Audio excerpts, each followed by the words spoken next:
ओंकार स्वरूपा ओंकार स्वरूपा ओंकार स्वरूपा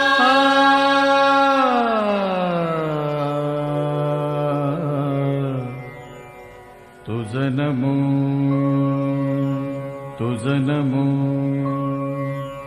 तुझ नमो ओंकार स्वरूपा सद्गुरु समर्था ओंकार स्वरूपा सद्गुरु समर्था अनाथाच्या नाथा तुझ नमो तुझ नमो तुझ नमो तुझ नमो तुझ नमो ओंकार स्वरूपा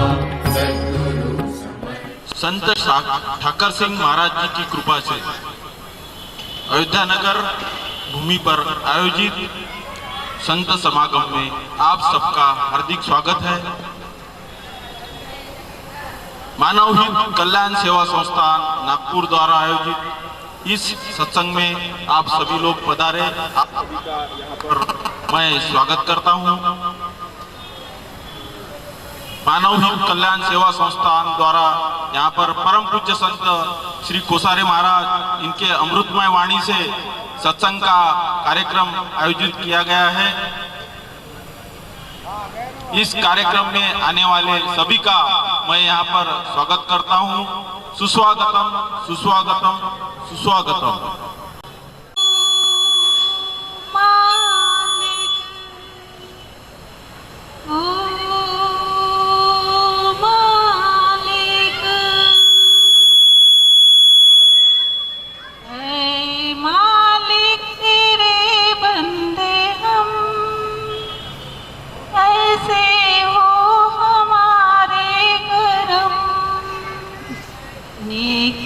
पर चले और बदी से ढले ताकि हंसते हुए निकल दम।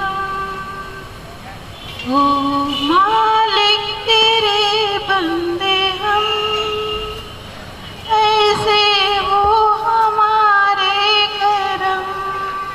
वहाँ पर नीत जाओ तुम, वहाँ पर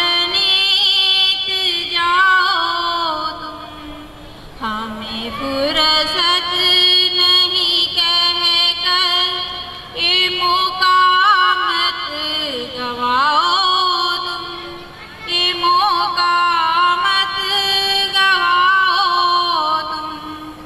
हरि सत्संग करने की ना कोई उम्र होती है, हरि सत्संग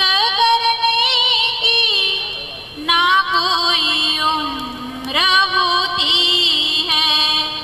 इस ज्योति से जीवन की सदा ज्योति जलाओ तुम, सदा ज्योति जलाओ तुम। जहाँ सत्संग होता है वहाँ पर नीत जाओ,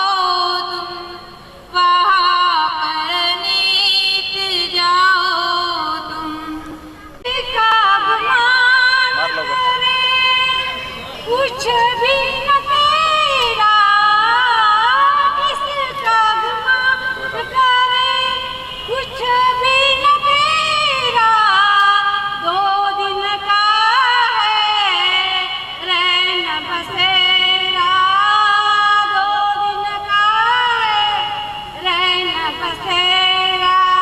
खाली हाथ आना और खाली हाथ जाना, बदले हरि को एक दिन तो है जाना, बदले हरि को एक दिन तो है जाना।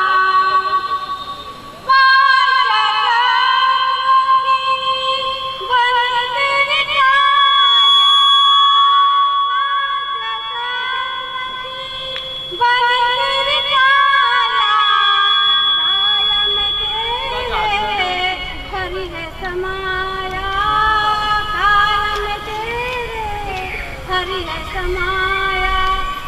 ढूंढने को दूर नहीं जाना, बदले हरि को एक दिन तो है जाना।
कोसारे महाराज, इनका आगमन भी मंच पर हो चुका है। संत कोसारे महाराज, इनके गुरु परम पूजनीय ठाकर सिंह महाराज, इनका कृपा छत्र उनके ऊपर जब वो अपने जवानी के परम मोच्च शिखर पर थे तभी हुआ, और उनके इस गुरु की छाया से और उनके ही गुरु प्रसाद से परम पूज्य संत श्री कोसारे महाराज भी उनके ही कदमों पर चल दिए।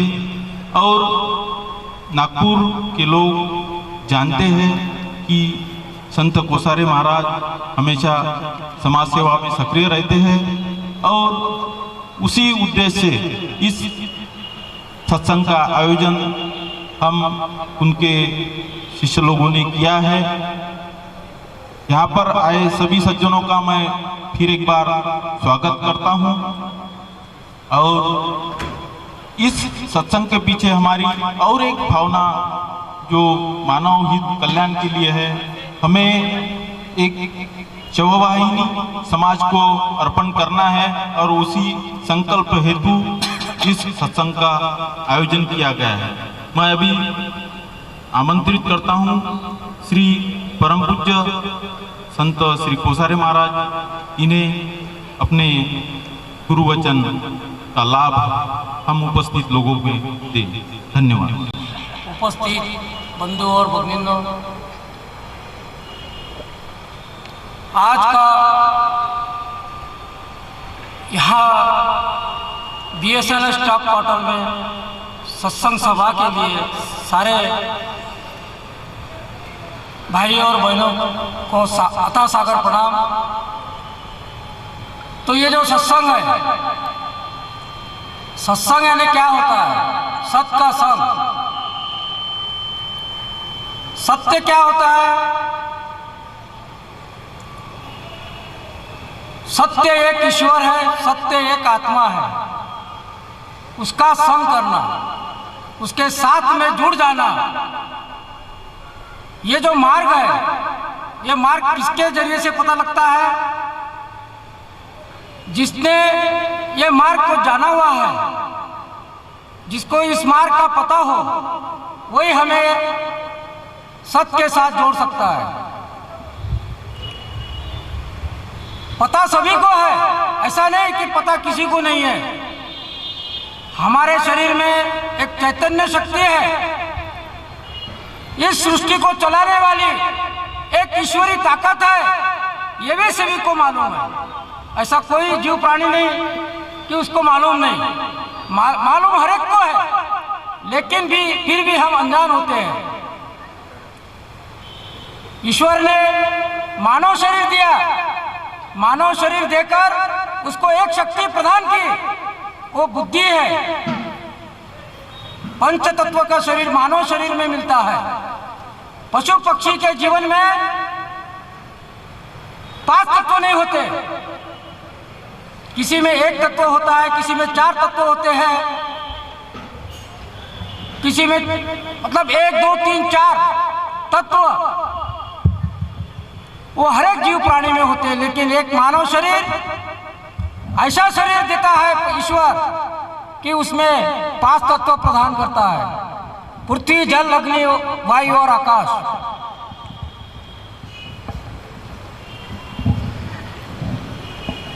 बाकी के जो जंतु है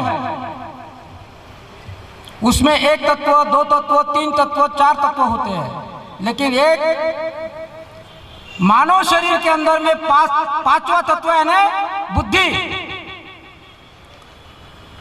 अब वो बुद्धि का जो यूटिलाइज करना है, यानी जिसका वापर करना है समाज के लिए,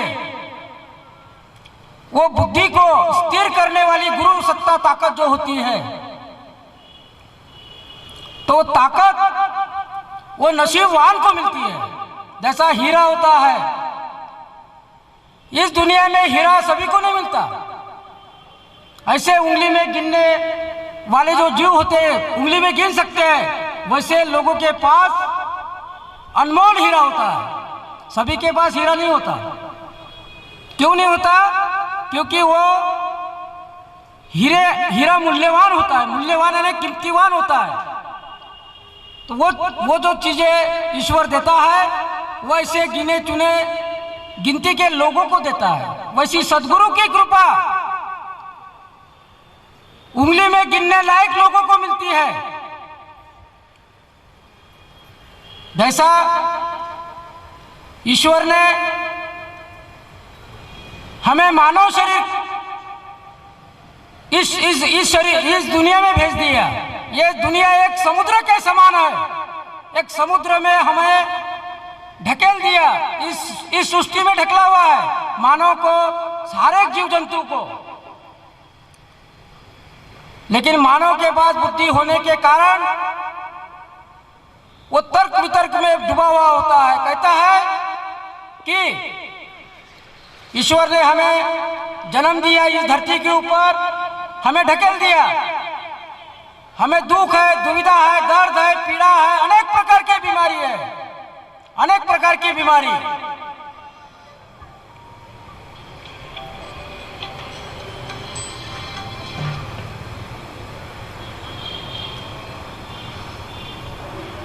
उस बीमारी से छुटकारा पाने के लिए हम इधर उधर दर दर के ठोकरे खाते रहते हैं,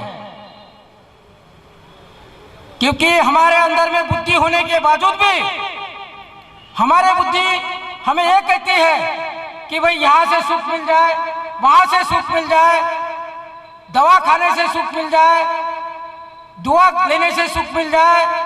सुख अपने आप के पास है, सुख कहीं आपसे बाहर नहीं। सुख को पाने के लिए अपने आप के अंदर सुख की प्राप्ति होगी, और दुख पाने के लिए वो भी अपने आप के अंदर से प्राप्ति होगी। वो अनुभव की बात है। अनुभव से सुख मिलता है, अनुभव से दुख मिलता है।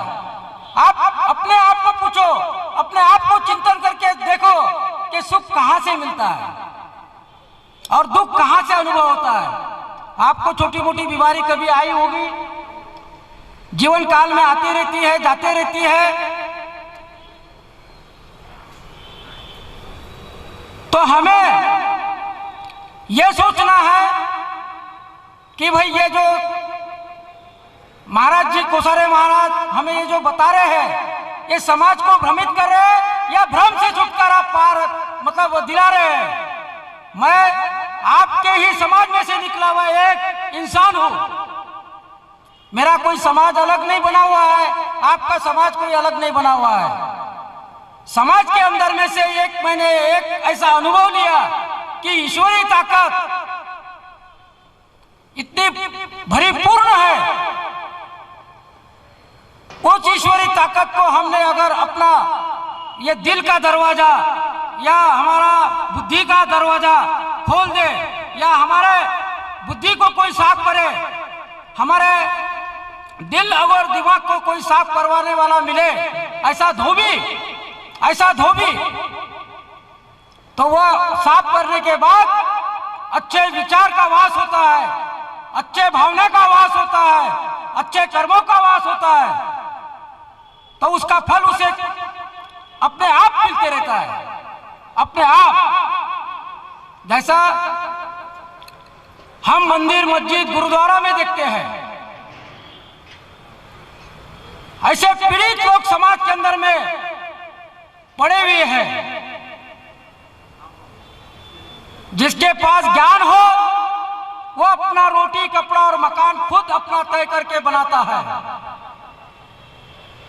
जब से सृष्टि की रचना रची तब से आज तक हरेक ने ये समाज को संदेश दिया कि हमें रोटी चाहिए, हमें कपड़ा चाहिए, हमें मकान चाहिए। तो रोटी, कपड़ा, मकान ये कहां से मिलेगा? अपने आप तो नहीं मिलेगा। जब तक अपने आप में दिव्य ज्ञान ना हो, अपने आप में शक्ति ना हो, अपने आप में बुद्धि परिपूर्ण ना हो, जितने मर्जी पढ़ाई कर लो, दुनियादारी का जितना चाहे उतना अभ्यास कर लो, फिर भी हमें दुख है, फिर भी हमें गरीबी ने छोड़ा नहीं, फिर भी हमें बीमारी ने छोड़ा नहीं, फिर भी हमारे कर्मों को लेखा जोखा को नष्ट करने वाले ने छोड़ा नहीं। उसका कारण बस हमारी बुद्धि है। हमारे बुद्धि को धोने वाला एक ऐसा सद्गुरु की इतनी आवश्यकता है, फिर भी हम आवश्यकता को अपने मन के द्वारा, अपने मन की कल्पना के द्वारा तर्क वितर्क करते रहते हैं। तर्क वितर्क कौन सी? जो अज्ञान होता है, उसके पास धन कितना भी पड़ा हो, कितनी भी प्रॉपर्टी पड़ी हो, लेकिन वो धन को प्राप्त नहीं कर सकता, उस धन के द्वारा सुख की प्राप्ति नहीं कर सकता। क्योंकि बुद्धि एक ऐसी चीज है मानव जाति के अंदर में कि उसका यूटिलाइज बुद्धि से कैसा हो। आज समाज के अंदर में घर गृहस्थी में कलाट, दुनियादारी में कलाट, इधर वाद उधर विवाद, ये किस कारणवश से होता है? बुद्धि के द्वारा। बुद्धि स्थिर ना हो, उसके कारणवश से अनेक प्रकार की बीमारी, कर्मों का लेखा जोखा से हमें ही भुगतना पड़ता है। इससे छुटकारा पाने के लिए वही छुड़ा सकता है जो खुद छूटा हुआ हो। जो खुद बंधन में अगर बंधा है वो दूसरे को क्या छुड़ा सकता है? दूसरे को नहीं छुड़ा सकता, खुद बंधा है। किसी झंझट में, किसी दुविधा में, किसी समस्या में जो खुद बंधा है वो औरों को कैसा छुड़ा सकता है? बताइए। जो छूटा हुआ है, जो खुला हुआ है, बुद्धि से स्थिर है, वही हमें खोल सकता है। जैसा मान लो एक कैदी कैद खाने में कैदी है, कैद खाने में कैदी है, किसी कारणवश से उसने गुनाह किया है, और कैद खाने में कैदी को अगर कोई मिले बिरला, क्या कहे कि भाई आपको कैद खाने में, आप कैदी हो, आपको हम रोटी भी देते हैं, वस्त्र भी देते हैं, कपड़ा भी देते हैं, आपको जो सुविधा चाहिए वो हम देते हैं। तो कैदी क्या थोड़ी सी सुविधा लेके अपने आप को सुख सुविधा में भोगने लग जाता है। अगर मान लो उसमें से एक आदि कैदी ने पूछा कि महाराज, धनवान व्यक्ति, आप हमें सब कुछ दे रहे, कपड़ा दे रहे, रहने की व्यवस्था दे रहे, खान पान की व्यवस्था दे रहे, लेकिन फिर भी तो हम कैदी हैं, कैद खाने में कैदी के समान ही है। आप अगर हमें असीम कृपा अगर करते हो तो इस कैद खाने से बाहर निकाल दो। वो अगर युक्ति आपके पास है तो आपका लाख लाख शुक्र अदा करते हैं। ऐसा कौन कह रहा है? कैदी कह रहा है धनवान व्यक्ति को। धनवान व्यक्ति को क्या कह रहा है कि इस कैद खाने से छुटकारा अगर दिला सकते हो तो आपका लाख लाख शुक्र अदा करते हैं। कहने का मतलब कि उसी प्रकार हम इस जेल खाने के अंदर, इस शरीर के अंदर कैद है, किसी धर्म रीति रिवाज में कैद है, किसी पूजा पाठ में कैद है। सदगुरु का कहना है आप जिस भगवान की पूजा करते हो उसी भगवान की पूजा करो। आपके भगवान की पूजा में कोई भी ठेस नहीं पहुंचाता सदगुरु। सिर्फ उसका कार्य सदगुरु का यह होता है कि जब इस संसार में आपको इंसान का जन्म मिला, आप प्रथम इंसान बनो, प्रथम इंसान बनो। इंसान जिस दिन बन जाओगे उस दिन आपका पुनर्जन्म होगा। इंसान का कार्य कौन सा है? श्रद्धा भाव, प्रेम पूर्वक एक दूसरे से बर्ताव। प्रेम का करे उसे प्रेम मिलेगा। एक दूसरे के साथ श्रद्धा भाव के साथ संगत करे उसको सब कुछ मिलेगा। उसी प्रकार जैसा आपके सामने ये बैनर लगा हुआ है, इसको 2 दिन लगा मुझे सिलेक्ट करने में। 200 इमेज के अंदर से, करीबन 200 इमेज के अंदर से एक ये जो डिजाइन है आपके सामने जो दिख रही है, ये डिजाइन का संकेत ये बता रहा है कि ये पूरा समुद्र है। ये दुनिया एक समुद्र के समान है। ये दुनिया कैसा है? एक समुद्र के समान है। हमें ईश्वर ने इस समुद्र में फेंक दिया, मतलब जन्म दे दिया। अब इस समुद्र में किसी को फेंका जाए, या कहने का मतलब मैं इशारा कर रहा हूं, आप समझ जाओ। ये धरती के ऊपर हमारा जन्म हुआ। धरती यानी समुद्र। तो जब धरती पर हमें तैरना सीखना है, तैरना आना चाहिए, सीखकर तैरना आना चाहिए। जब हमें समुद्र में हमें किसी ने फेंक दिया, यानी समुद्र में फेंक दिया, तो समुद्र में अगर हम अपने आप किनारे लग नहीं सकते। हमें तैरना आना चाहिए। जब हमें तैरना आएगा तो समुद्र के किनारे हम अपने आप हो जाएंगे, किनारे हो जाएंगे। लेकिन सदगुरु की दृष्टि जब गिरती है कि भाई यहाँ पर तैरने वाले कोई नहीं है, किसी ने सिखाई नहीं। मानव जाति का धर्म क्या है ये किसी ने सिखाई नहीं। जो सीखना था वो नहीं सीखा, अपने आप अपने दुनिया को चलाने की ताकत को सीखा। लेकिन सारे ग्रंथों का सार आत्मा का साक्षात्कार, सारे ग्रंथ अगर पढ़ने के बावजूद भी अपने आप को नहीं पढ़ सके तो अनपढ़ है। अनपढ़ का मतलब आप क्वालिफाइड जितना मर्जी हो जाओ, जितनी डिग्री कमा लो, लेकिन जिसने अपने आप का अभ्यास नहीं किया वो अनपढ़ के समान सदगुरु की दृष्टि में होता है। अपने आप की पढ़ाई, अपने आप की पढ़ाई मतलब अपना जो पैर के नख से लेके तो सर के बाल तक, ये शरीर के अंदर में जो क्रिया चल रही है, इस क्रिया को जानना, इस क्रिया को देखना, समझना, ये किसका काम है? ये अपने आप का काम है। हमारा जो शरीर के अंदर में जो हाड़ मांस का बना हुआ है, जिसमें ब्लड सर्कुलेट हो रहा है, कई प्रकार की नसेस है, तो वो हाड़ मांस है, इसमें हमें कौन देखेगा? बाहर का आदमी थोड़ी देखने वाला है। वो तो अपने आप को चिंतन करके अपने आप को जानना है, देखना है, महसूस करना है, अनुभव करना है। तो जिसने ये चीजें को सीखा हुआ है वही तो बता सकता है।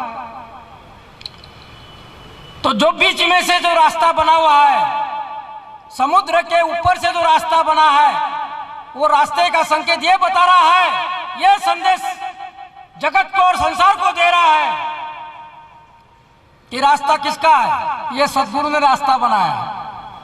इसलिए बनाया कि जो आदमी तैर नहीं सकता, समुद्र में तैर कर किनारे नहीं आ सकता, तो रास्ता बनाया सद्गुरु ने। सिर्फ केवल आपको उस सत्य मार्ग पे चलना है, सत्य मार्ग पर चलना है। सत्य मार्ग पर जो चलता है उसे सब कुछ मिल जाता है, और जो असत्य के मार्ग पर चलकर मिलकर भी ना मिले समान है, मिलकर भी ना मिले समान होता है। कहने का तात्पर्य यह है कि सत्य आज भी अटल है। सत्य को दबाने की हर एक समाज के अंदर में, हर एक समाज धर्म के अंदर में सत्य को दबाया जाता है, हर समाज में। लेकिन सत्य प्रज्वलित होता है, प्रज्वलित प्रकट होता है, प्रकट। सूर्य को दबाने की कोशिश करते हैं लेकिन सूर्य को कोई नहीं दबा सकता। चंद्रमा को दबाने की कोशिश करते हैं, चंद्रमा को कोई नहीं दबा सकता। यह सत्य अटल है। जब से सृष्टि की रचना रची तब तक सूरज, चांद, सितारे, तारे जो भी हम देखते हैं, जो भी हम अनुभव लेते हैं, वो अटल सत्य है। उसी प्रकार दुख और सुख ये भी अटल सत्य है। दुख भी सत्य, सुख भी सत्य। दो ही बातें मैं बता रहा हूं। दुख किस चीज से आता है और सुख किस चीज से आता है। अगर हजारों, लाखों, करोड़ों जनता को अगर पूछा जाए सुख कितने व्यक्ति को चाहिए, सारे लोग खड़े करते हैं, हाथ खड़े कर देते हैं, कहते हैं हमें सुख चाहिए। और दुख किसको, कितने लोगों को चाहिए, तो कोई हाथ नहीं खड़ा करता, फिर भी दुख भोगते रहते हैं और बड़े आराम से, आरामदायक से दुख भोगते हैं। गले से लगाते, सीने से लगाते और दुख को लिपट कर रहते हैं, रात दिन, रात दिन, रात दिन, रात दिन। लेकिन मुझे उस चीज का दुख होता है जब 1995 के अंतर्गत मैंने भी किसी गुरु से दीक्षा लिया जिसका नाम ठाकर सिंह जी महाराज है। उस दिन से आज तक यानी 15 साल के करीबन हो चुका, तो मैंने अनुभव लिया, मुझे किसी चीज की कमी नहीं पड़ी, ना दुख भोगने का तो कभी प्रसंग आया ही नहीं। सारा सुखी सुख की प्राप्ति हुई। मैं हर एक को यही कहते रहा कि भाई रास्ता बना हुआ है, गुरु ने बनाया हुआ रास्ता खुद बनाया है। आपको रास्ता बनाने की जरूरत नहीं है, केवल रास्ते पे चलना है, केवल रास्ते पे चलना है। जब केवल आप रास्ते पे चलोगे तब पता लगेगा कि दुख कितना मिलता है और सुख कितना मिलता है, अनुभव कितना होता है। चलने वाला कोई है ही नहीं था, सब दुख को अपने सिरे से लिपटे हुए हैं, हाथों से पकड़े हुए हैं। हमें दुख चाहिए, हमें दुख चाहिए। कभी दुआ ले रहे हैं, कभी किसी दवा खा रहे हैं, कभी इस हॉस्पिटल में जा रहे हैं, कभी उस हॉस्पिटल में जा रहे हैं। अरे दुख तुम्हारा, सुख भी तुम्हारा। दूसरा आपको कैसा सुख देगा, कैसा दुख देगा? दुख सुख हमारे साथ के साथी है, हमारे कर्मों के साथी है। जैसा कर्म करोगे वैसा फल देगा भगवान। हमने कई बार सुना है, कानों से, आंखों से, हमने कई किताबें में ये चीजें को पढ़ा हुआ है फिर भी हम अनजान हैं, फिर हम हाय राम करके चिल्लाते रहते हैं। कहते हैं कि भाई दुख कैसा आ रहा, सुख कैसा नहीं मिल रहा, सुख कैसा नहीं मिल रहा। सुख कहां से मिलेगा? जो चीज जहां पड़ी है उसको देखने की आंख चाहिए। सुख कहां पड़ा है, दुख कहां पड़ा है, वो दृष्टि चाहिए, वो दिव्य ज्ञान चाहिए, वो सुख को प्राप्त करने की ताकत चाहिए, बुद्धि में ताकत चाहिए। तो सुख कैसा नहीं मिलेगा, शांति कैसी नहीं मिलेगी? 3 लोक का भी मोल देकर वो सुख नहीं मिल सकता। 3 लोक का मोल, आकाश लोक, पृथ्वी लोक और पाताल लोक का भी मोल देकर भी सुख शांति नहीं मिल सकती। कोई बाजार में नहीं मिलता, वो अपने आप से मिलता है, अपने इस देह शरीर से मिलता है। मुझे भी इतनी ताकत दिया सदगुरु ने कि लोगों को बताए, लोगों को समझाए कि भाई सुख यहां है, सुख वहां है। मैं इतनी बातें क्यों कर रहा हूं? मैंने सुख की प्राप्ति की भी है, मैंने दुख की प्राप्ति नहीं की। मैंने जो सिलेक्ट किया अपने जीवन काल के अंतर्गत में, वो दुख को सिलेक्ट नहीं किया, सुख को सिलेक्ट किया। आज मैं सुख में डूबा हुआ हूं, मैं सुख में डूबा हूं, आपको सुख के मार्ग पर ले जाऊंगा, वो भी सत्य मार्ग, असत्य मार्ग पर नहीं। ये मेरा वादा है, ये मेरा वचन है। हर समाज को, हर धर्म को, हर रीति रिवाज को मानने वाले को, आप अपने समाज में रहो, आप अपने रीति रिवाज में रहो। आपका समाज में तोड़ने के लिए पैदा नहीं हुआ, आपके रीति रिवाज को तोड़ने के लिए पैदा नहीं हुआ। मेरा जो जन्म हुआ इस समाज को कार्य करने के लिए, सत्य मार्ग पर ले जाने के लिए।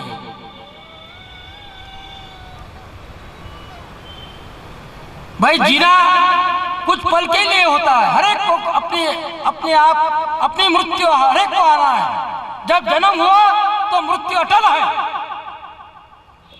किसी को कोई ये नहीं कह सकता कि हमारी मृत्यु अटल नहीं है, हमें कभी मरण है ही नहीं।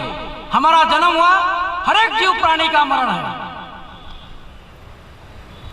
मरना धर्म, यह हमारा सत्य धर्म है, लेकिन फिर भी हम अनजान होते हैं। हमें लगता है हमें कभी मृत्यु आएगी नहीं, मृत्यु हर एक को आना है। लेकिन इस धरती में, इस सृष्टि पर हमारा जीवन सफलतापूर्वक हमारा जीवन व्यतीत करने के लिए वो अपने आप की पढ़ाई करना जरूरी है। अपने आप को पढ़ाई करने के लिए जो अशिक्षित है, वो शिक्षित है, वो दोनों को वो प्राप्ति हो सकती है। ऐसा नहीं कि भाई आप क्वालिफाइड हो, आप बहुत पढ़े लिखे हो, आप बहुत सुशिक्षित हो तो अपने आप की पढ़ाई कर सकते हैं। हम नहीं कर सकते जी। सदगुरु ने बहुत सोच समझ के सौदा तय किया कि ये पढ़ाई अनपढ़ भी कर सकता है, पढ़ा लिखा भी कर सकता है। अभी कई कहते हैं हमें आपकी लैंग्वेज आती नहीं, हमें इंग्लिश नहीं आती, हमें हिंदी नहीं आती, हमें मराठी नहीं आती। अरे भाई कोई भी लैंग्वेज में बोलो, कोई भी लैंग्वेज में मतलब पढ़ाई करो, लेकिन वो पढ़ाई एक ऐसी है अपनी आप की पढ़ाई, उसके लिए कोई लैंग्वेज की गरज नहीं, कोई समाज धर्म रीति रिवाज की गरज नहीं। वो हर एक इंसान सहज रूप से, सरल रूप से कर सकता है अपनी आप की पढ़ाई।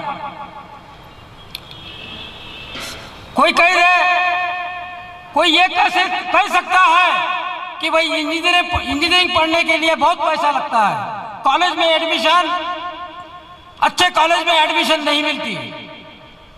डॉक्टर पढ़ने के लिए काफी पैसा लगता है, डॉक्टर की करने के लिए। वकीली पढ़ने के लिए काफी पैसा लगता है पढ़ाई करने के लिए। हम नहीं पढ़ सकते जी, हम बहुत गरीब है।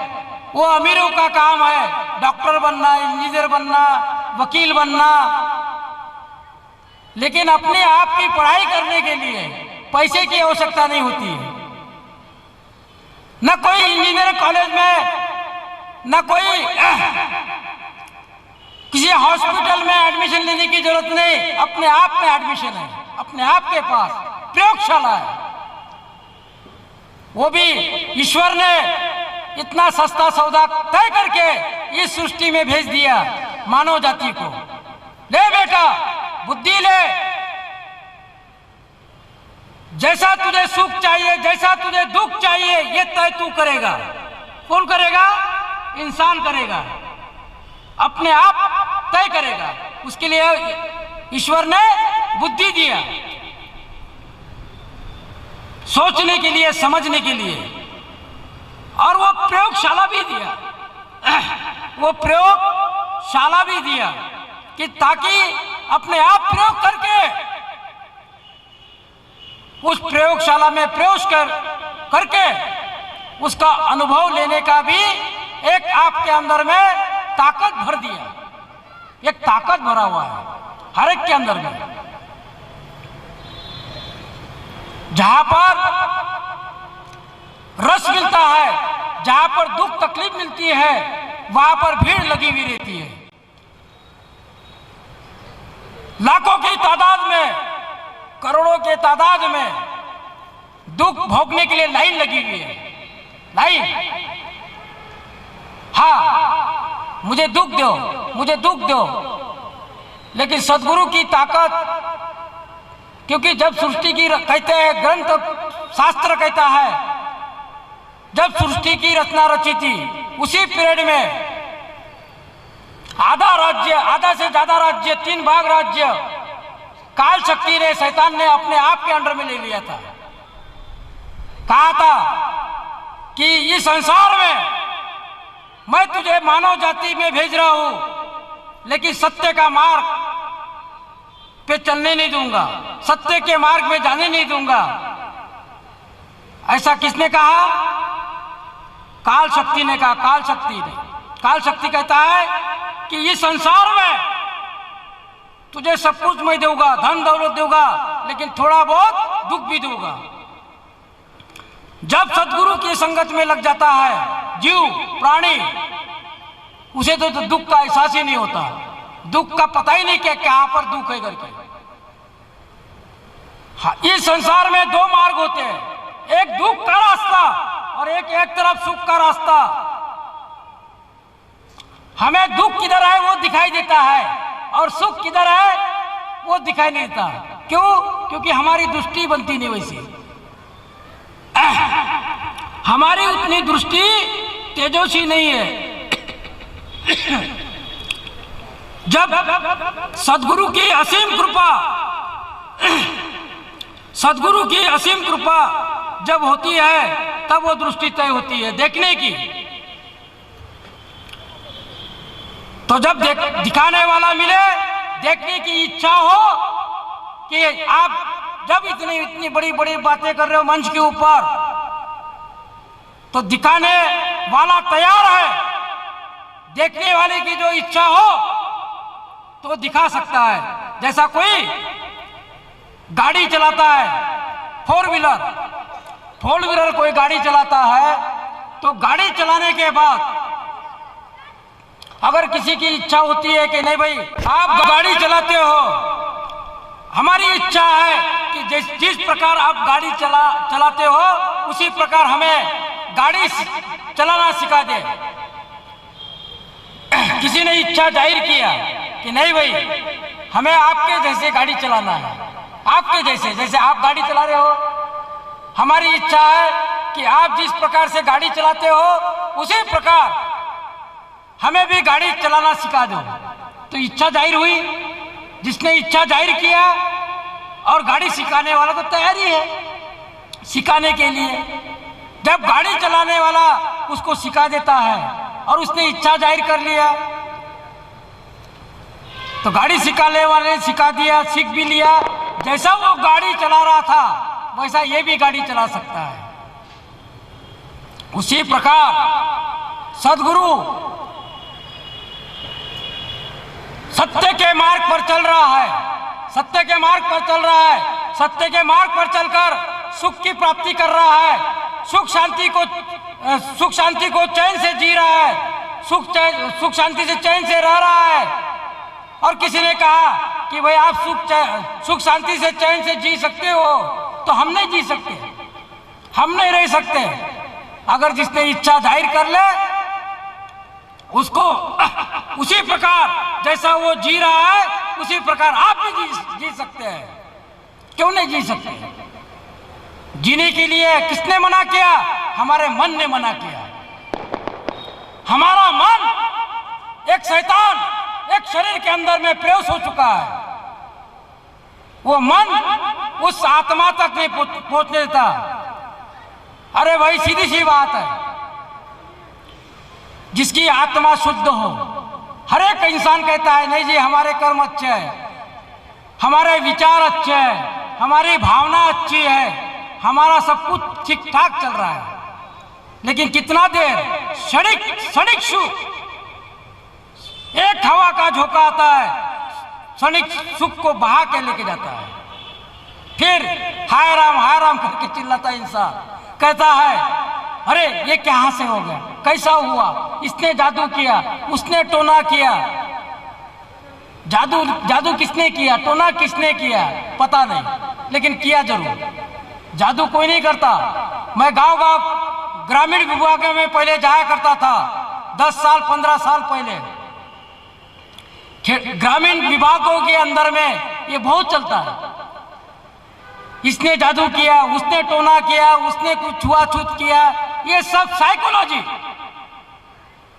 समाज को भ्रमित कई जमाने से करते हुए आ रहे हैं कि जादू है, टोना है, ये है, वो है। फिर मैं उनको कहता था कुछ नहीं है, सब तेरा किया हुआ करा हुआ कर्म है, ऐसा बोला करता था मैं। फिर वो बोलते थे कि भाई आप इतने गारंटी के साथ कैसे कहते हो, कहीं जादू नहीं, कहीं टोना नहीं, कोई कुछ नहीं, कोई कुछ नहीं। फिर इस दुनिया में है क्या? मतलब कर्म श्रेष्ठ है, कर्म प्रधान है।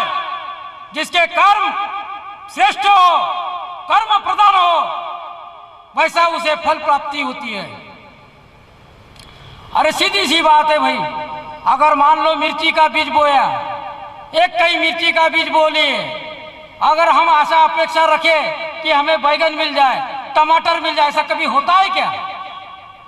जैसा आपने बीज को बोया वैसा ही आपको पौधा मिलेगा, वैसा ही आपको फल मिलेगा। लेकिन हम क्या करते हैं? हम गलत कार्य करते हैं, गलत कर्म करते हैं, गलत भावना रखते हैं, किसी के प्रति द्वेष रखते हैं। तो हम बोलते हैं कि भाई हमें सुख मिल जाए, सुख सुविधा मिल जाए, शांति से चैन से हम अपने घर में आरामदायक रह सके। ऐसा होता है? अभी कभी हो चुका है? आज तक हुआ ना, आगे होगा, कभी नहीं हो सकता। जैसा कर्म करेंगे वैसा फल मिलेगा। अगर किसी को आप प्यार दोगे, आपको प्यार मिलेगा। किसी के साथ में अच्छा बर्ताव रखोगे, आपके साथ भी लोग अच्छा बर्ताव करेंगे। ये उसका प्रतिकर्म है, प्रतिचिन्ह है, प्रतिफल है। यही तो समाज को संदेश दे रहे हैं। तो ऐसे समाज के अंदर में से मैं निकला हुआ एक इंसान आपको ये संदेश दे रहा है। आपके बड़े भाग्य ऊंचे हैं कि आप में से, आप ही के बीच में से एक समाज में से निकला हुआ इंसान आपके पास बैठा है। जब मैं अपने तरुण अवस्था में था, 25-30 साल की उम्र तक, तो मुझे कोई किसी ने इतना नहीं समझाया जितना मैं आपको सर पटक पटक के समझा रहा हूं। मैं क्यों चाहता हूं ऐसा? क्योंकि जब मैं दुनिया को देखता हूं, दुनिया की नजर की तरफ देखता हूं, तो मुझे बहुत दुख होता है। कहीं हॉस्पिटल में जाता हूं, वहां दुख आता है। कई गरीबों को देखता हूं, मंदिरों में, मस्जिदों में, गुरुद्वारों में देखता हूं, अरे अरे राम राम राम राम, भीख मांग रहे। क्या दशा बना दिया मानव जाति का। यही मानव ने एक मानव जाति का क्या हाल बना के रख दिया। रोटी कपड़ा और मकान दे दे के उसको पूरा भिखारी बना दिया। सबसे बड़ा दान ज्ञान का दान। अगर जिसको ज्ञान अगर थोड़ा रत्ती भर भी मिल जाए, अच्छाई का ज्ञान मिल जाए, हमारे इस दिमाग के बर्तन में अगर उसने संभाल के रख लिया सदगुरु ने, तो वो कुछ पल तक, कुछ दिन तक, कुछ समय तक अगर टिक जाए तो सारा सुख ही सुख है। दुख कुछ भी नहीं, दुख तो कोई भोगना चाहता नहीं। मैं दुख और सुख की बार बार रिपीट में क्यों बात करना चाहता हूं? क्योंकि दुख भोगना ही नहीं चाहते, मैं भी भोगना नहीं चाहता, क्योंकि दुख की अवस्था ऐसी है, बहुत दर्द, बहुत पीड़ा, इतनी पीड़ा हम सहन नहीं कर सकते। हमारे अंदर इतनी सहने की शक्ति नहीं, किसी भी नहीं है, अच्छे खली पहलवान के अंदर में भी नहीं है दुख भोगने की शक्ति। हम तो उसके सामने नॉर्मल है। हाँ? छोटे से बच्चे को पूछा जाए, भाई बेटे तुझे दुख चाहिए क्या सुख चाहिए, तो बच्चा भी कहता है हमें सुख चाहिए। सुख की परिभाषा हर एक को आती है, दुख तो कोई लेना नहीं चाहता, फिर भी दुख भुगतता है।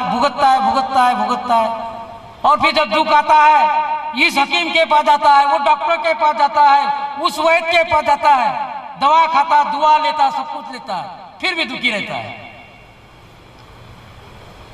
फिर कहता है मैं इस मंदिर में गया, उस मस्जिद में गया, उस गुरुद्वारा में गया, फिर दुख किसका है? मंदिर में जाने से दुख क्यों आता है? सुख क्यों नहीं मिलती? सुख की प्राप्ति को उस मंदिर में प्रवेश में जाओ। शरीर हरि मंदिर है, शरीर कौन है? हरि मंदिर है, हरि का वास है। उस मंदिर में प्रवेश में जाओगे, उस प्रयोगशाला में शिक्षा लोगे, उस प्रयोगशाला में एडमिशन लोगे, तब आपको सुख का रास्ता मिलेगा। समाज, धर्म, रीति रिवाज ये तो हमने बनाई हुई चीज है, लेकिन ये जो शरीर है ये किसने बनाया? ये किसी माँ बाप ने नहीं बनाया, या किसी इंसान ने नहीं बनाया, वो उसी ने बनाया, सबका मालिक एक है। स्त्री पुरुष जाति जो बनाया वो किसने बनाया? अगर किसी को पूछा जाए ये बनाया किसने, ये सृष्टि का निर्माण किसने किया, अगर किसी को पूछा हर एक को जवाब मिलेगा, सृष्टि का मालिक कौन है? वो दिखाई क्यों नहीं देता?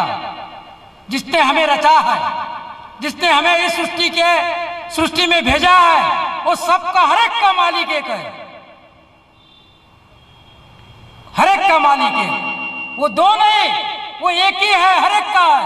वो हिंदू का भी है, मुस्लिम का भी है, सिख का भी है और ईसाई का भी है, सबका मालिक है।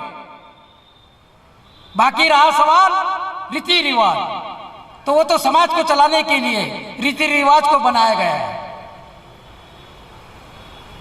वो किसी ने, ईश्वर ने नहीं बनाया, उस एक ने नहीं बनाया, वो अपने इस सृष्टि को चलाने के लिए बनाया है। और वो बनाना जरूरी भी है, तभी सृष्टि स्थिर रह सकती है।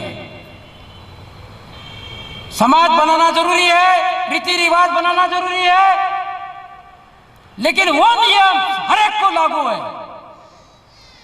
सुख और दुख को तय करने का वो हर एक को लागू होता है। ऐसा नहीं कि भाई हमारे समाज में, हमारे धर्म में सुख है ही नहीं, दुख है ही नहीं। ऐसा कोई दुनिया में, ऐसा कोई समाज नहीं, ऐसा कोई धर्म नहीं। अच्छे बातें को धारण करने वाला ही धर्म है। धर्म किसको कहते हैं? धर्म की परिभाषा क्या है? गलत विचार को धारण करने वाला भी धर्म है, उसी का नाम धारण करने वाले को धर्म कहा जाता है। तो भाई मैं अच्छे बातें बता रहा हूं आपको, गलत रास्ता थोड़ी बता रहा हूं। मेडिकल चौक है इधर है, मैं आपको इधर नहीं बता रहा। जहां पर वो मतलब रखा हुआ है, जहां पर है वही रास्ता बता रहा हूं मैं। और वो चीज कहां पर है? इस मानव शरीर के देह के अंदर में है, इससे बाहर नहीं मिलेगा आपको। तो भाई जो चीज जहां पड़ी है वही तो मैं बता रहा हूं। हमारे शरीर के बाहर नहीं है, हमारे शरीर के अंदर ही है। तो अंदर हम जाएंगे कैसा? दो आंखों से बाहर की दुनिया दिखती है, दो आंखों से बाहर की दुनिया दिखती है और अंदर की दुनिया अंदर की आंखों से दिखती है। अंतर का आंख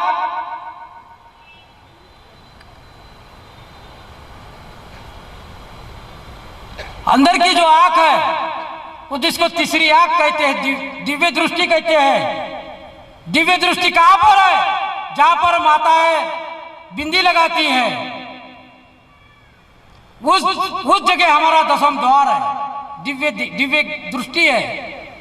और इस दिव्य दृष्टि से दिव्य ज्ञान की प्राप्ति होती है, वो अंदर से होती है। अब बोलेंगे आप कि हमारी तीसरी आंख कहां है? तीसरी आंख अंदर से खुलती है। दो आंख बंद करते हैं, तीसरी आंख अंदर के तरफ से खुलती है और अंदर के तरफ से जिसकी खुल गई तब उसे दिखती है कि सुख कहां पर है, दुख कहां पर है। इसी को मैं बार बार सत्संग के माध्यम से आपको बार बार कह रहा हूं कि वो प्रयोगशाला वो खुद आप हो और कोई नहीं, दूसरा कोई नहीं। वो प्रयोगशाला आप ही खुद हो और वो कॉलेज में एडमिशन लेने वाले भी वो आपके पास वो कॉलेज है, वही एडमिशन वहां पर होती है। अब हमारा रुकावट कहां पर है? हमारा मन हमें मतलब मानने नहीं देता, वो मनाता नहीं, वो दुविधा में फंसाता है, दुख में फंसाता है, दर्द में फंसाता है। उसका स्वभाव गुण वैसा है मन का। लेकिन आत्मा जिस दिन जागृत हो जाती है, जागृत है ना, निद्रा अवस्था में क्या दिखता है? नींद में क्या कौन सी चीज दिखती है? सिर्फ केवल सपना दिखता है और वो भी असत्य होता है, सत्य नहीं होता। जब हमारे आंख खुलती है, जब हमारी आत्मा जागती है, उसे सब कुछ दिखता है। जैसा मान लो अगर हम कहीं अंधेरे से गुजर रहे हैं, अंधेरे से गुजर रहे हैं, कहीं एक रस्सी का टुकड़ा गिरा है अंधेरे के अंदर में और उस पे अगर हमारा पैर वो रस्सी पे गिर जाता है, मान लो एक अनुभव, तो हमें महसूस होता है, हमें भ्रम होता है कि हमारा किसी जीव जंतु के ऊपर, कोई सांप के ऊपर पैर गिर गया है ना।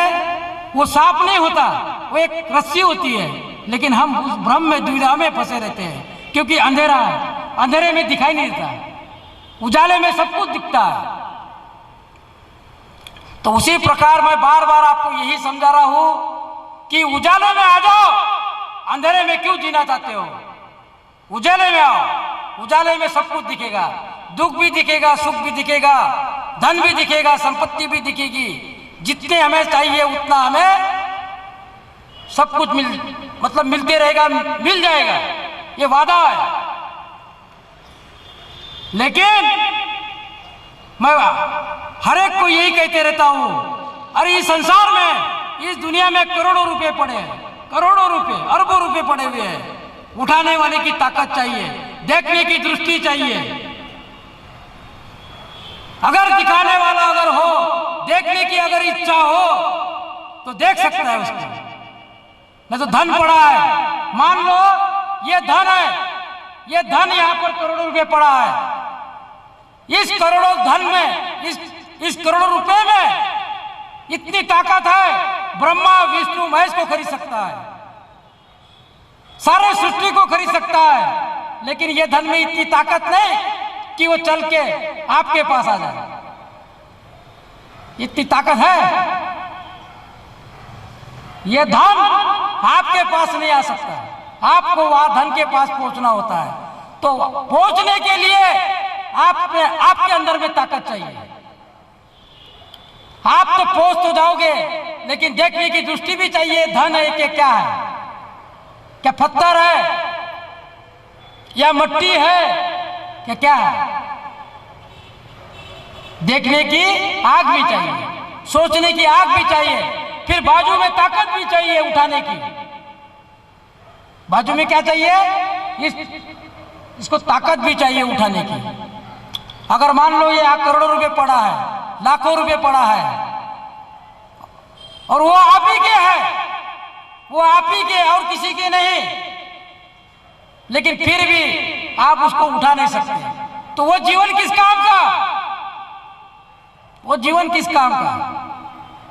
जीवन वो होता है देखने की आंख भी हो, उठाने की ताकत भी हो, और भोगने की भी ताकत हो, सुख सुविधा में रहने की ताकत हो, वो जिसको कहते हैं जीवन। सही जीवन वो होता है।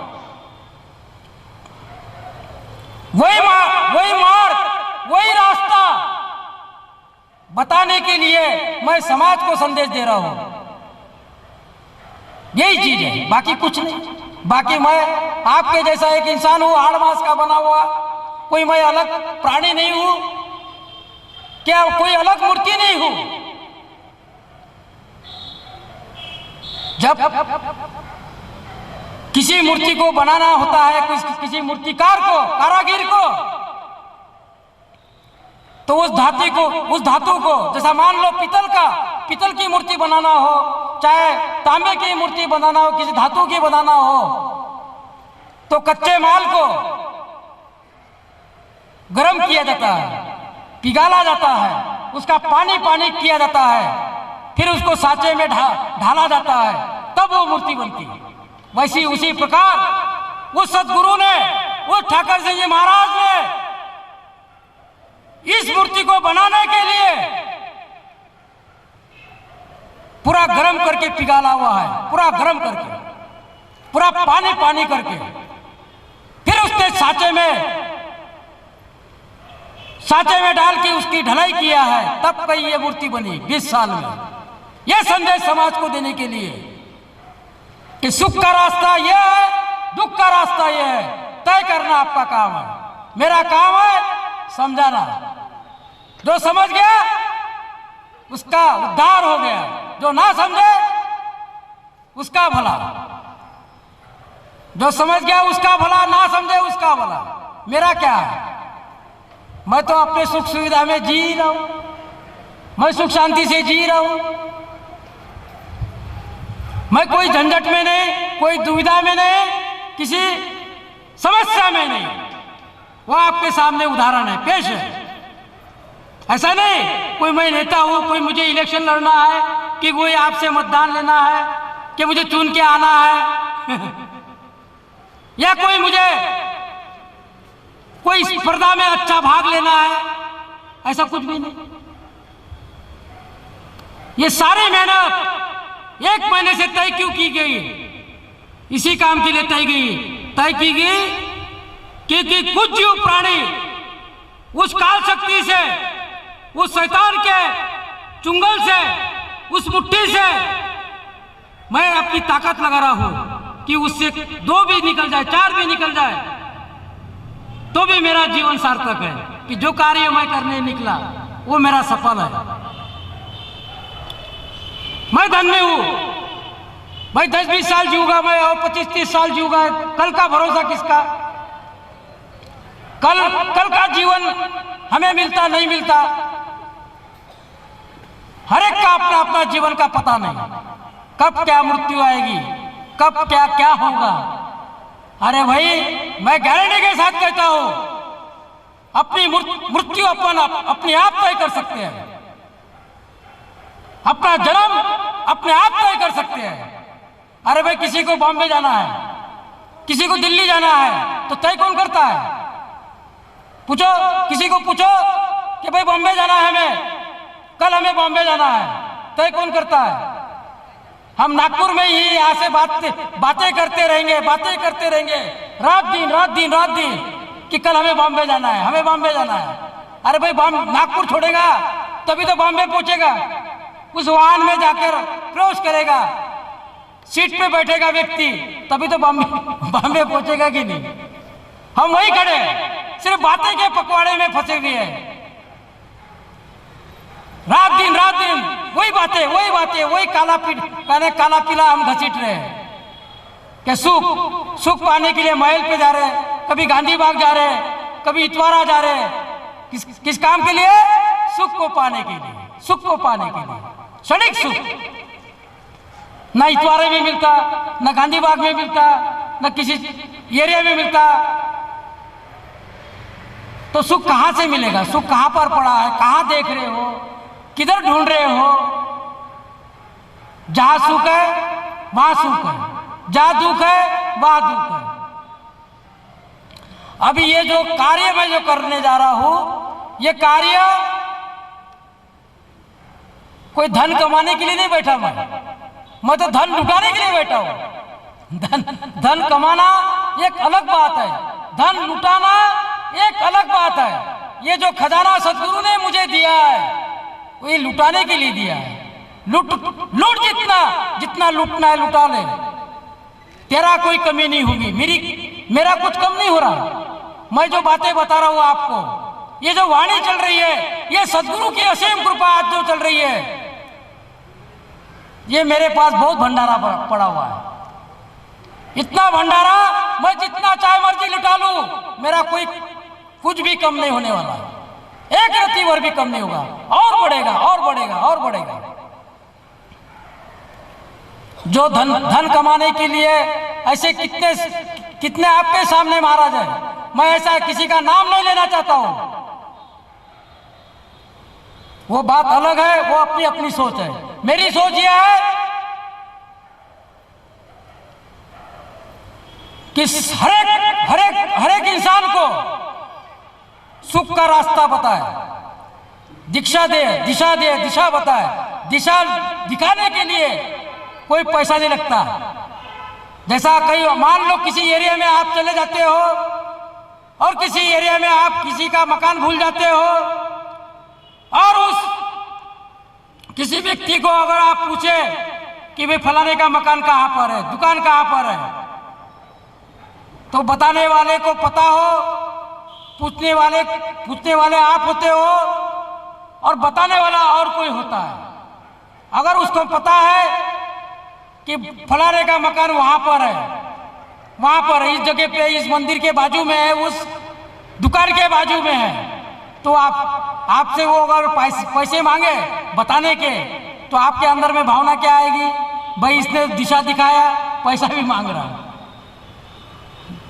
उसी प्रकार जब हम किसी को दिशा दिखाते हैं, दीक्षा देते हैं, हम उससे पैसा नहीं लेते, फ्री में मिलता है, फ्री में दिशा दिखाया जाता है। मार्ग जो बताया जाता है, सही मार्ग, उसका पैसा नहीं लिया जाता है। पैसा कितना दोगे आप? 1000, 2000, 500 देंगे, लेकिन उस दीक्षा को कोई महत्व नहीं होता, कोई महत्व नहीं। वो अनमोल चीज है जो कल मैं देने जा रहा हूं। अनमोल चीज, इतनी अनमोल चीज, उसकी कोई कीमत अदा नहीं कर सकता।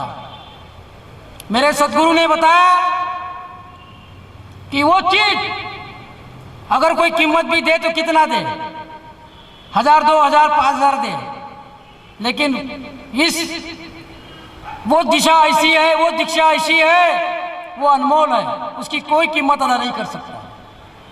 आकाश लोक, पृथ्वी लोक और पाताल लोक का भी मोल दे दे तो भी अदा नहीं होती वो। तो ऐसा मोल किसके पास है? किसी के पास है। वो उसको बोलते दीक्षा, वो बोलते उसको दिशा। उसका नाम सुखी जीवन जीने की कला। काउंटर पे जो फॉर्म रखे गए हैं, वो जिसको चाहिए वो फॉर्म फिलअप करके उसी काउंटर में जमा कर दे, ताकि मुझे दूसरे दिन यानी कल सुबह 7 बजे ये पता लगे कि कितने व्यक्ति, कल अल्पाहार का भी कार्यक्रम रखा गया है 7 बजे, सुबह 7 बजे करेक्ट टाइम पर, इसी स्थल पर, इसी स्थान पर वो गुरु कृपा का प्रसाद बांटा जाएगा। ये भी गुरु कृपा का प्रसाद है, वो भी गुरु कृपा का प्रसाद है, लेकिन दोनों प्रसाद का आपको लाभ मिलेगा। तो ये जो चीजें मैं बता रहा हूं बार बार, इसका कारण बस वही है। हमने बहुत महाराज लोगों के सत्संग सुने, बहुत महाराज प्रवचन कारक भी इस दुनिया में कई सालों से चलते हुए आ रहे हैं, सृष्टि की रचना रची तब से आज तक। मेरा भी उम्र 50 साल के लगभग हो चुकी है। मैंने भी कई महाराज का सत्संग सुना, प्रवचन सुना। आज मैं प्रवचन दे रहा हूं लोगों को, मैंने भी किसी की सुना। ऐसा नहीं कि भाई जन्म से ही सब कुछ ये मुझे ज्ञात हो गया या मुझे ये ज्ञान हो गया कि आपको मैं बता रहा हूं। मैंने भी इसकी काफी तपस्या की, काफी शिक्षा ली, काफी अभ्यास किया, तब कोई मैं इस मंजिल तक पहुंचा, इस स्टेज तक पहुंचा। क्योंकि मेरा स्वभाव वैसा ही उसी प्रकार है। हमें ट्रक में भर के पब्लिक को लाने की जरूरत नहीं पड़ती। अभी आप बोलते होंगे इतना भव्य कार्यक्रम है, इतनी सी पब्लिक, आप बहुत नसीबवान हो। मुझे 4 भी जीव मिल जाए। हमारे ठाकर सिंह जी महाराज एक बार प्रवचन में किया, उन्होंने कहा था, कई सत्संग में गया था मैं, किसी जगह पे सत्संग था, किसी निवास स्थान पे सत्संग था, घर में सत्संग था।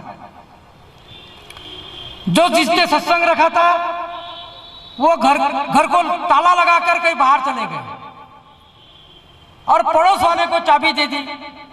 पड़ोस वाले को चाबी देने के बाद उसको कहा कि महाराज जी आएंगे तो उनको ताला खोलकर अंदर में बैठा देना, दो चार लोगों को बुला लेना और सत्संग चालू करवा देना। मुझे अर्जेंट कोई किसी काम से बाहर जाना पड़ रहा है।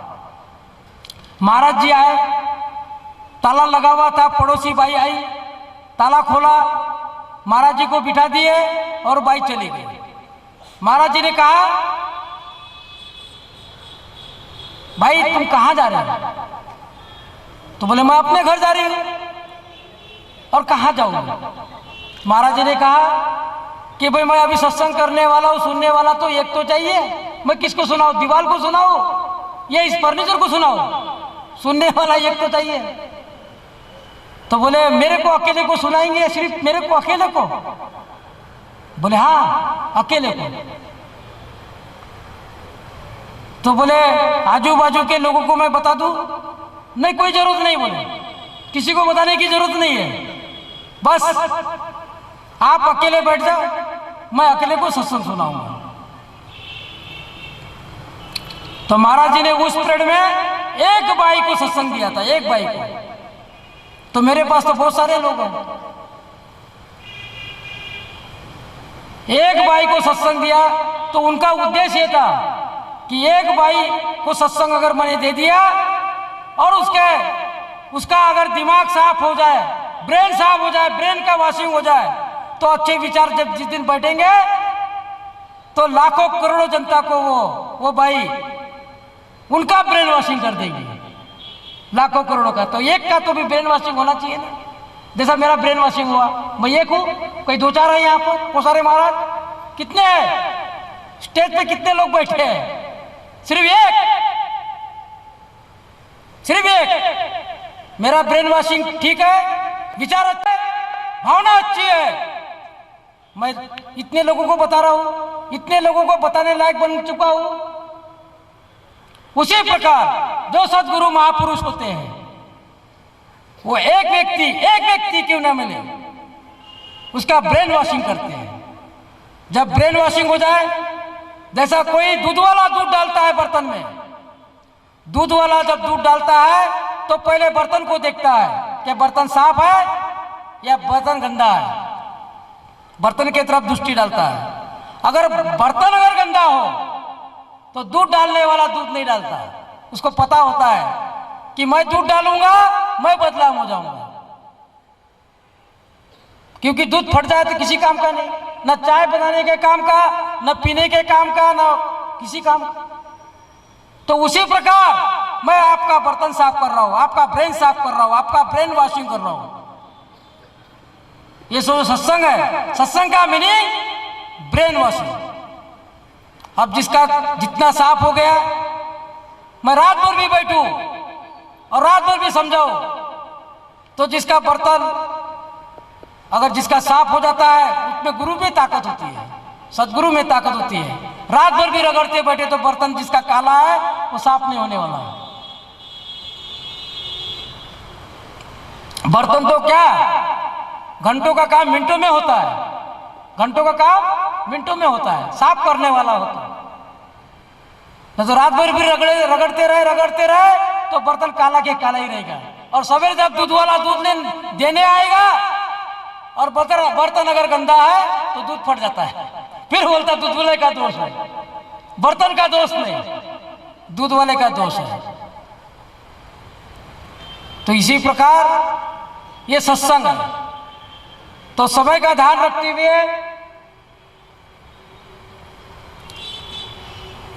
ये जो चीजें होती है, ये रात भर भी बोला जाए तो भी कमी है। एक दिन का सत्संग रखा था, मैं 2 दिन का रखना था, लेकिन एक दिन का, काफी शादी का सीजन चल रहा है अभी। 30 तारीख, आज की 30 तारीख है। आज मुझे सुबह पता लगा, आज बहुत जगह शादियां भी है, रिसेप्शन भी है, काफी लोगों के मुझे फोन आ चुके हैं कि हम आ नहीं सकते जी, हम आ नहीं सकते जी। क्या मैं उसको जबरदस्ती तो नहीं कर सकता कि मैं मेरा सत्संग सुनने आओ? शादी भी तो अपनी है, वो भी किसी के, मतलब किसी की लड़की है, किसी का लड़का है, वो भी अटेंड करना बहुत जरूरी है। तो मैंने कहा भाई आप शादी पहले अटेंड करो, मेरा सत्संग क्या आज है कल नहीं है, कल भी हो सकता है। शादी बार बार थोड़ी होती है, शादी बार बार होती है क्या? नहीं, एक ही बार होती है। सत्संग क्या है, आज यहाँ पर है, कल और कई जगह रहेगा। और वैसे भी तो मैं एक जीव, एक प्राणी को तो सत्संग रोज दिन भर सुबह से शाम तक तो सोते तक सुनाते रहता हूँ। सत्संग कभी भी मिल सकता है, खाते पीते सोते जागते चलते फिरते सत्संग तो कभी भी मिलता है, लेकिन शादी नहीं मिलती। तो मेरे को कम से कम सुबह से 500-1000 फोन आए, SMS है, देखो चालू से। तो मैंने लोगों को यही संदेश दिया कि पहले आप शादी अटेंड करो, रिसेप्शन अटेंड करो, सत्संग मेरा तो चलते रहता है, कल भी मैं सुना सकता हूँ, परसों भी सुना सकता हूँ, कभी भी सुना सकता हूँ। इसका मुझे दुख नहीं है, पब्लिक इतनी सी है, मुझे इसका दुख नहीं है। जब मैंने आपको कहा एक भी अगर जीव प्राणी मिलता है, एक, जिस तरह से मेरे विचार भावना शुद्ध है, उसी प्रकार आपके भी अगर किसी जीव में प्राणी में अगर आ जाए तो मेरा जीवन सफल है, धन्य है कि मेरा जीवन सार्थक हो गया। तो भाई आने वाले समय में मेरा ये प्रपोजल है, 100 वाहिनी गाड़ी लेने का। 1 तारीख अभी ये 1 मई को ऐसी ईश्वर की कृपा से इस ब्रेन में ऐसा ज्ञान की प्राप्ति हुई कि भाई जीवन में एक कार्य, अच्छा शुभ कार्य किया जाए। कौन सा कार्य? 100 वाहिनी गाड़ी, जो डेड बॉडी को घाट तक पहुंचाते हैं, वैकुंठ धाम को, स्वर्गलोक में, वो गाड़ी काफी संस्था के पास है, काफी संस्थापक ने लिया हुआ है। तो मेरी से एक संस्था मानव हित कल्याण सेवा संस्था ये कार्य करने जा रही है। तो भाई आपका सभी का सहयोग अगर रहा तो मेरे ख्याल से 8-15 दिन में गाड़ी हमारी पक्का तय हो जाएगी। अगर आज करोड़ों जनता, लाखों जनता है, कहने की बात है, अगर 1-1 रुपया भी किसी ने दिया तो करोड़ों जनता की करोड़ रुपए होते हैं। 1 रुपया गाड़ी, 1 रुपये में हमारी खुद की डेड बॉडी जाएगी, हर एक की जाएगी, जिसके नसीब में हो। हमारी नहीं जाएंगी तो और किसी की जाएगी। हमने क्यों सोचना है इतना? अभी मैं बना रहा हूं, मैं ये मेहनत ले रहा हूं, ये सभी लोगों को फोड़ फोड़ के चीजें बता रहा हूं, तो मैं क्या सोच सकता हूं कि मेरी भी डेड बॉडी उसमें जाएंगी? कोई भी आदमी सोचता है, ये नहीं है, हमारी डेड बॉडी जाए ना उस गाड़ी में जाए ना, हम क्यों पैसा दे? ऐसी बात नहीं है। जब जन्म हुआ तो मृत्यु भी अटल है। हम घाट पे जाते हैं, लोगों को देखते हैं, हाँ, और देख कर भी अनजान होते हैं कि हमारी मृत्यु को भी आना ही नहीं है, आना ही नहीं है, हम मरने वाले ही नहीं है कभी। हमें बहुत सालों साल जीवन जीना है। अरे भाई मृत्यु अटल है, क्या रखा है दुनिया में? बस हंसी खुशी से जियो, खुद भी जियो, दूसरों को भी जीने दो। ये देखो हमारा ऊपर में सुविचार लिखा है, नेक बनो, नेकी करो, एक बनो। इसका अर्थ क्या निकलता है भाई? अच्छा कार्य करो, अच्छा काम करो, अच्छा बनो और सब एक बनकर एक दूसरे के साथ खांधे से खांधा लगाकर कार्य करो। यही तो सब विचार का अर्थ है। और क्या है? मैं कोई धर्म बना रहा हूं, कोई रीति रिवाज बना रहा हूं, कोई पंथ चला रहा हूं, कुछ भी नहीं। सिर्फ एक मानव जाति को संदेश दे रहा हूं, एक मानव जाति को संदेश दे रहा हूं कि भाई सत्य के मार्ग पर चलो और सुख की प्राप्ति करो, दुख को छोड़ो और सुख के रास्ते पे चलो। यही संदेश है मेरा। बाकी न मैं दवा बेचता हूं, न किसी को दुआ देता हूं, सिर्फ एक सदगुरु की कृपा देता हूं। वही मेरे पास भंडारा है, बाकी और कुछ नहीं। उस भंडारे के अलावा मेरे पास अगर कुछ होता, अगर मेरे पास गऊ का भंडारा है, अगर किसी ने मांगा कि महाराज आप चावल दे दो हमको, तो मैं चावल कहां से दे सकता हूं? किसी ने जवारी या बाजरा मांगा तो मैं कहां से दे सकता हूं? मेरे पास तो गेहूं ही है। सिर्फ गेहूं है तो गेहूं ही दूंगा ना। आप जो मांगेंगे कि नहीं महाराज हमें आशीर्वाद दे दो, नहीं महाराज जी हमें दुआ दे दो, नहीं महाराज जी हमें दवा दे दो, वो चीजें मेरे पास नहीं। मेरे पास एक चीज है, सदगुरु की कृपा। वो भंडारा मैं कल देने वाला हूं, आज भी देने वाला हूं, आज भी दे दिया।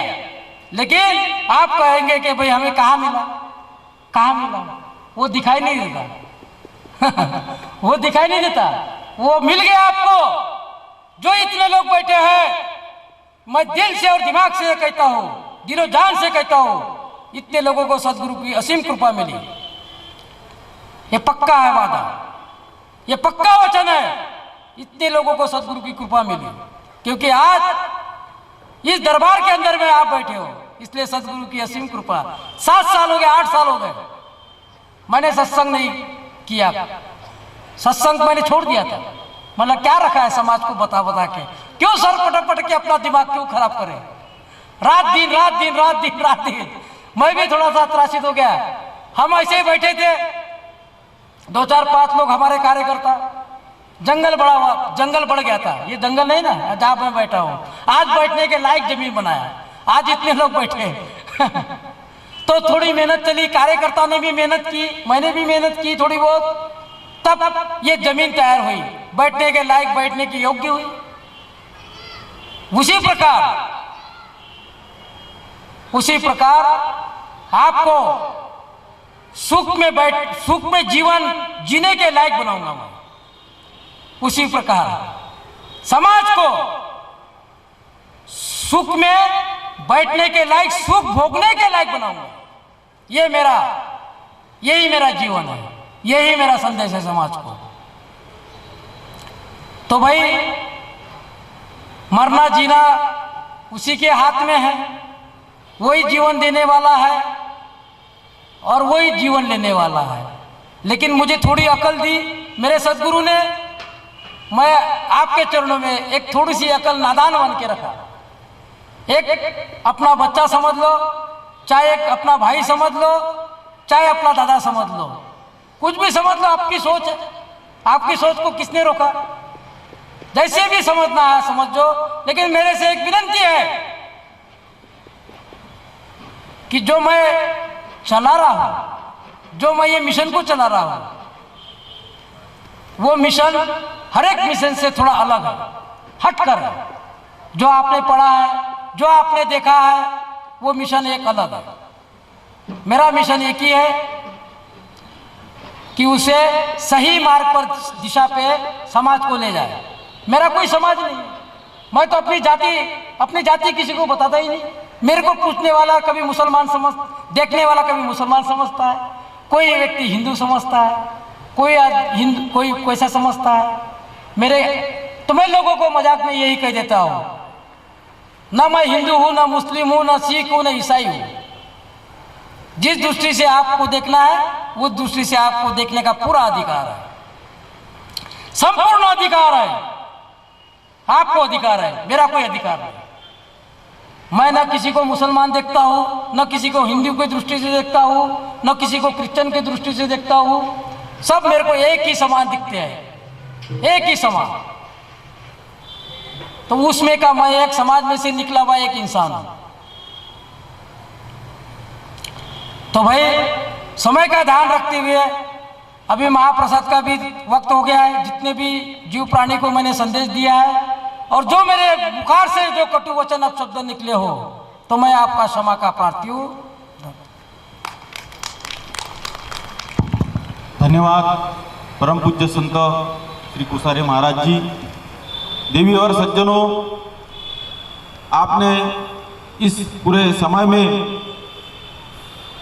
परम पूजनीय संत श्री कुसारी जी महाराज इनके अमृततुल्य वाणी से ये सत्संग को सुना। मैं मंच की ओर से आप सभी का धन्यवाद देता हूँ। और सभी लोगों ने सद्गुरु ठाकर सिंह जी महाराज इनकी असीम कृपा का भी यहाँ अनुभव किया है। जैसा कि कुसारे महाराज जी ने कहा कि जन्म से केवल मनुष्य बनते हैं, लेकिन इंसान बनना चाहिए। इंसान बनते ही मनुष्य का पुनर्जन्म होता है। जीवन के समंदर में तैरने का रास्ता सत्य का मार्ग है।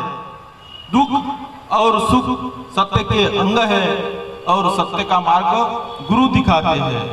और इसी सत्य के मार्ग पर इंसान बनकर सबको चलना होगा। यही संदेश आज श्री कुसारे महाराज जी ने यहाँ दिया है। मैं देवी और सज्जनों की तरफ से संत कुसारे महाराज जी का धन्यवाद देता हूँ। इस कार्यक्रम को सफल बनाने के लिए जिन कार्यकर्ताओं ने मेहनत ली उन सभी का मैं मंच की ओर से धन्यवाद देता हूँ।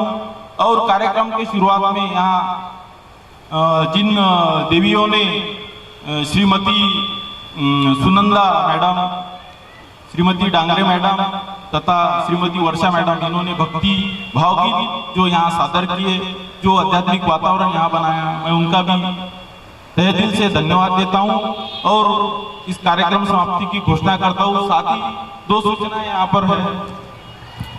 सभी को विनती है मंच की ओर से कि सभी महाप्रसाद का आनंद लेकर यहाँ से जाए। और दूसरी सूचना यह है कि गुरु दीक्षा एवं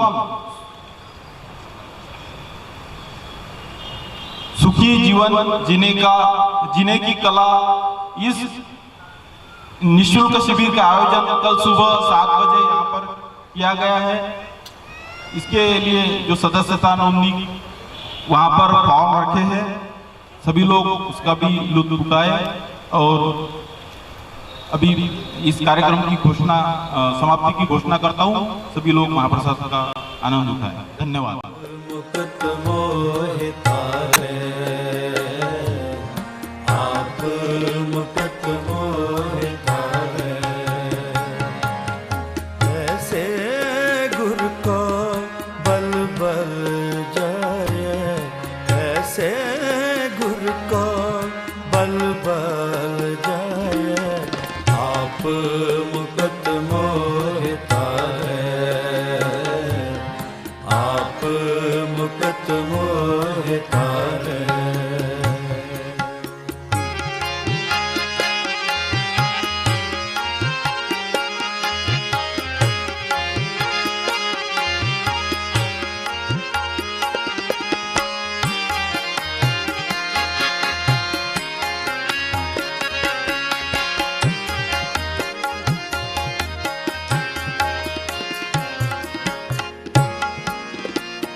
कवन गुण कहिए,